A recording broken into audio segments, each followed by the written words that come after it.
皆様こんにちは。今日は昼過ぎてから奈良公園に向かっています。高速道路を使えば2時間半もかかりませんが、一般道なので到着まで4時間見ています。定年退職してからいろんなものを捨てるよう努力していますが、時間もその一つです。サラリーマン時代に身についた時は金なりの心構えはもう必要ありません。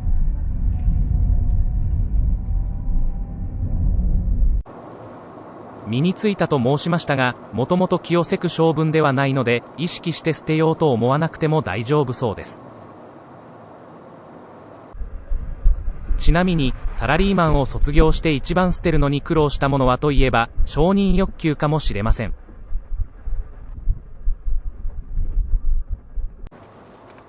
他にも、見栄や金銭欲は捨てるべきと戒めていますが、これには時間がかかりそうです。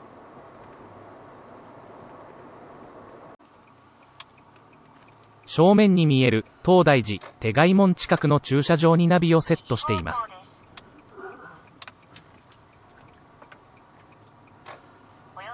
この辺りの駐車場は平日なら24時まで最大500円なので、一人でもお手頃金額です。節約を心がけているのは金銭欲から逃れる手段の一つだと考えています。贅沢や便利を求めるとおのずと金銭欲につながると考えているからです。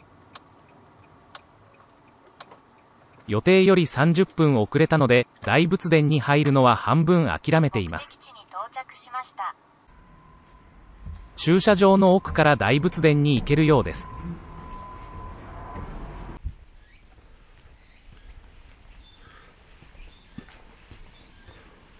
ここから行けると思っていましたが、門が閉まっているので、もう少し大仏殿の近くまで行ってみます。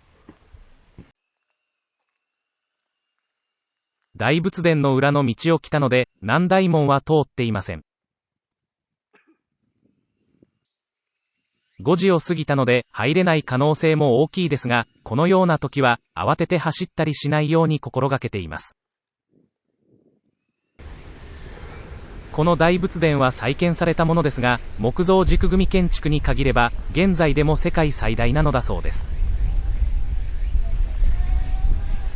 ギリギリ、チケットを購入することができましたので、お参りしてきます。この時間は観光客も少なく、8世紀の奈良時代にタイムリープしたかのような時を楽しめます。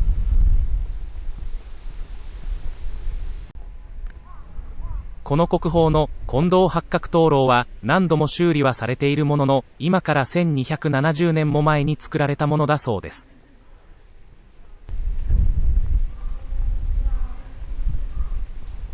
1200年前、最澄や空海がこの地で過ごして影響を受けた、そのパワーを感じようと意識して拝観しました。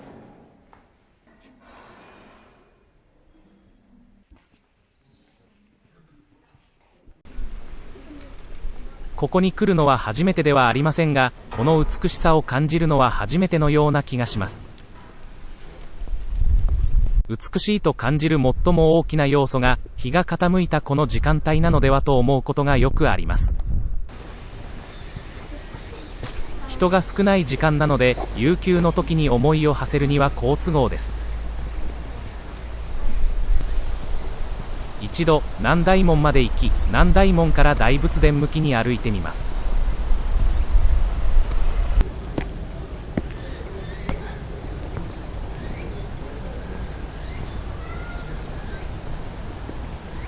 東大寺を美しく映す鏡池の手前を右に寄れました。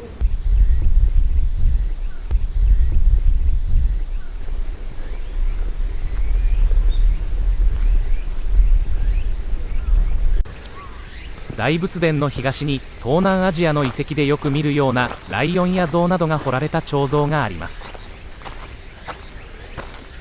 近年になってから置かれたようですが、平城京の雰囲気に浸っていたので少し違和感を覚えました。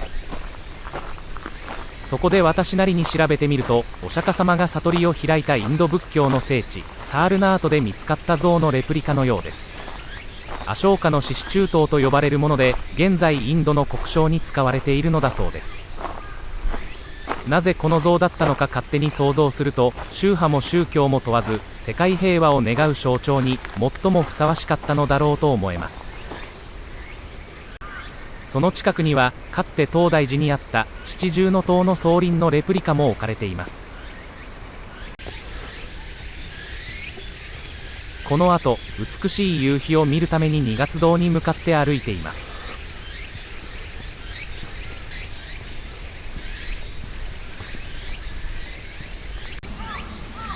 途中、東大寺の鐘楼がある広場に寄ってみましたが、ここからの眺めも悪くありません。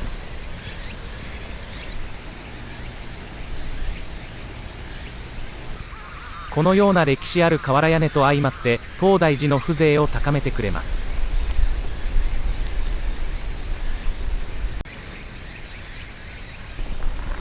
途中の坂道には多くの石灯籠が並んでいます。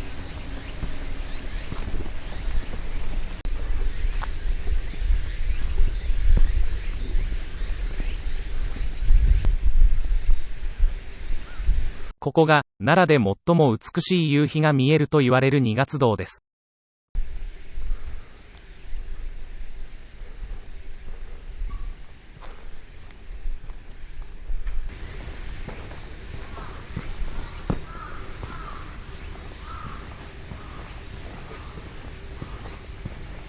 ここは若草山のふもとですが、平城京の日が落ちる西の方角には生駒山が見えます。24時間開放されている二月堂の舞台で夕日を見ます。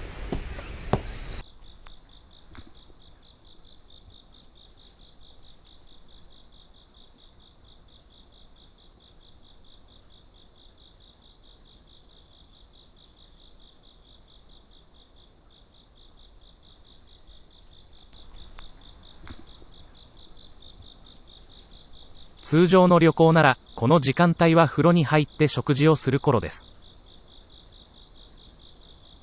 東大寺に来られるなら、夕食の時間をずらしてでもこの風景はおすすめです。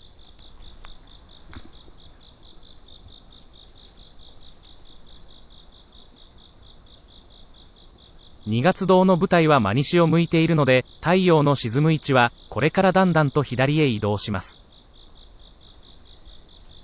おそらく9月の末頃になると、大仏殿の屋根の上あたりに沈むようになります。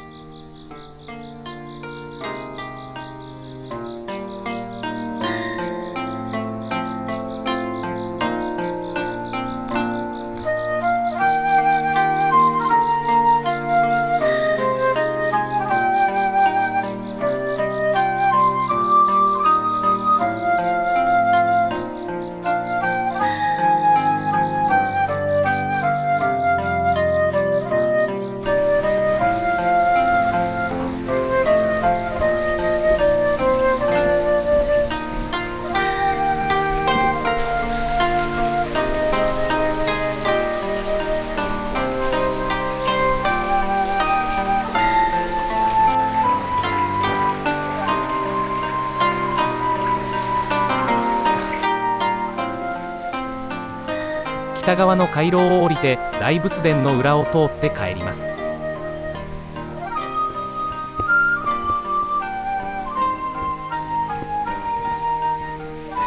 ここも古い都の風情を感じる道なのでおすすめです。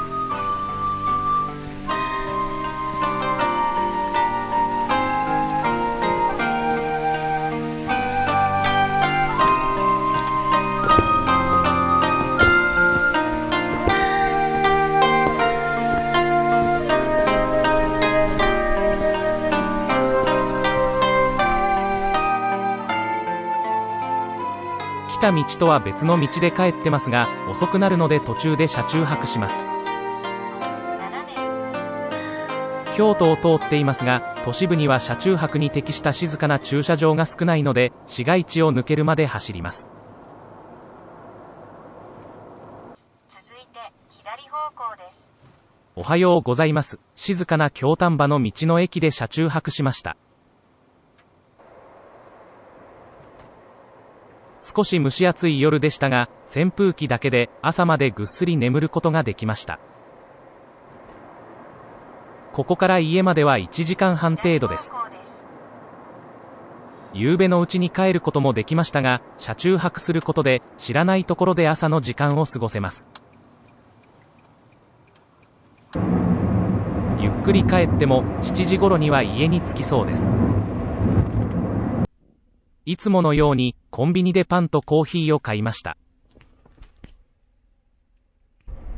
今回は日が傾いた時間の東大寺に行ってみましたが、想像以上に美しい平城京の世界を見ることができました。